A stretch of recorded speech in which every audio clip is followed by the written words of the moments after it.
Compact card of racing this afternoon. Great way to start it with these 3-year-olds. And they're racing. Our Naughty Secret dwelt, missed it a half a length. Monty Tremezzo, Bassett Hound's gone straight back. Sound of Speed is actually going to win the battle for the lead coming across London's Rascal. They pair off from Castle Road. On cue running fourth. Long Service Leaf is back there on the outside of Naughty Secret.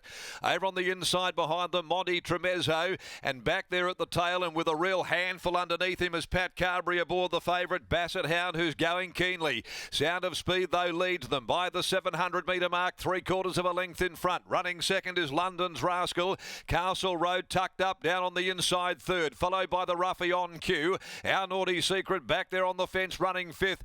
Parnham bides his time, he sits, but he knows that Bassett Hound is following his every move as they come to the turn on Long Service Leaf inside of the Monty Tremezzo.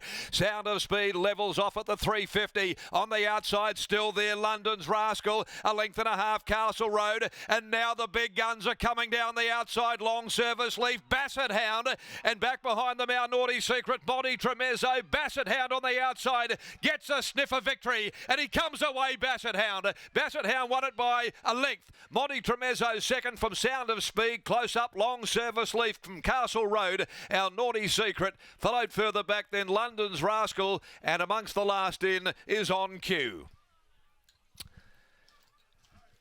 Great tussle as it all started to unfold at the 250 metre mark. Bassett Hound got a real sense, a taste, a sniff of victory.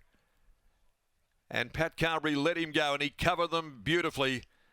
And he's come away to beat Monty Tremezzo, Sound of Speed, Long Service Leaf, who dragged the favourite into the race but couldn't match them and has been beaten back into fourth placing. Bassett Hound makes it a hat-trick and has really confirmed his standing as one of the most exciting 3-year-olds, certainly at this time of the season, and what awaits him in the spring. The Wootton Bassett gelding, a son of the ill-fated sire who has done so much internationally, Wootton Bassett, from Bound Copy, trained by Mitchell Pateman. Pat Carberry coming around them today, taking no unnecessary risks at all with Bassett Hound. He had the right horse to follow. They've run 1:12.17 home in 34.02, and he won by a length and a quarter with a long neck, second and third. Bassett Hound for Peter Walsh, Chris Coucher, SC Coucher, T. Notley, the Prince of Salter Point, Andrew Walker, R. Walker, GJ Hunter, and Mitch Pateman, and Pat Carberry aboard the winner here in the first for the day. It was a wonderful way to start the program. Second going the way as we stand by for these numbers to be confirmed. Monty Tremezzo by Hellbent from Tremezina, Dan Morton and Lucy Fiore. Sound of Speed by Microphone, Ticky Reardon for trainer Trevor Andrews. Race 2, the MC Polytrack Plate, 1400 coming next. A field of 10, no changes, jumping at 12:33. Let's go down to the yard now. Lockie's with us here. And what a great way to start the program. And this horse, he certainly is excitement plus. That he is. He is an excitement machine. Bassett Hound, as winning trainer Mitch Pateman joins me once again. Mitch, congratulations on the victory. Talk us through your emotions throughout this race here this afternoon. Oh, it's just, yeah, it was messy early. You know, they were sort of jostling for positions and weren't going probably as hard as what I'd hoped they would. I was really hopeful Castle Road would bowl, and he got keen, which he does. That's him. He'll get out of that eventually, but, you know, I think that's probably the biggest part of his win. He's pulled his head off the first 400 and produced a turn of foot like he, you know, sat out the back and spat the chewy out. So a lot of learning to go, but, yeah, big engine. You've always said that eventually he'll get out in trip. Was today evidence of the fact that perhaps he's not quite ready for that and that he needs a few more runs at this type of short course? Yeah, certainly. He's probably 12 months off, 12, 18 months off being able to go much further than 12, but there's some pretty nice races at 1200. 3 runs for the preparation now. Is there another 1 or 2 in him for now? I think he'll go out. I need to speak to Walshy, but I also need to sit down and work out exactly what I want to do with him through the summer and when I need to have him out and in and how long I can get him off. So, yeah, I'll sit down over the weekend and work all that out while I watch the replay 8,000 times. After his last start win, you said you'd been keeping a close eye on what Bernie did with Joker's Grin. Bernie bypassed a race like a Winterbottom in Joker's Grin early stages of his 4-year-old season. Would that be something that you'd do as well? Yeah, no, he won't head there this carnival.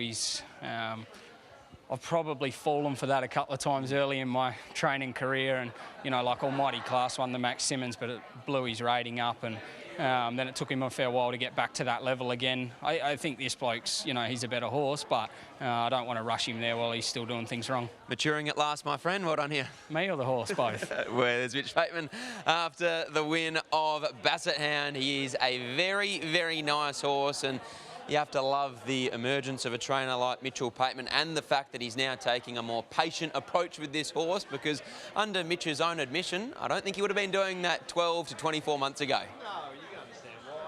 Fingers, so exciting when you have such a good horse in your stable. But one thing about Mitch Pateman, he's always been a wonderful horseman and a very, very astute trainer. And couple that now with a bit of maturity, a bit more experience, and it's a perfect tonic, making really good decisions with his horses now, and as well as just the training ability which he's always had. It's a pretty exciting mix for his stable and his future. But this horse in particular, I wonder whether or not Paddy Carberry is reminded of a couple of horses that he's ridden in the most recent years. A nice horse like Joker's Green, another pretty handy mare in the same colours as well, Locke. Exactly right, in Amelia's Jewel. Let's see what Paddy's thinking, because he is with Michael Eaton. Yes, just speaking to Brad Lewis, making things official right now. Then I'll be very keen to get Pat's synopsis of that race, because as Mitch said, it was pretty ugly early doors. There were a couple of horses trying to cross to the front, other horses jostling there for positions. Pat was spat out the back, but he did follow the right horse there in Long Service Leaf, straightened up last and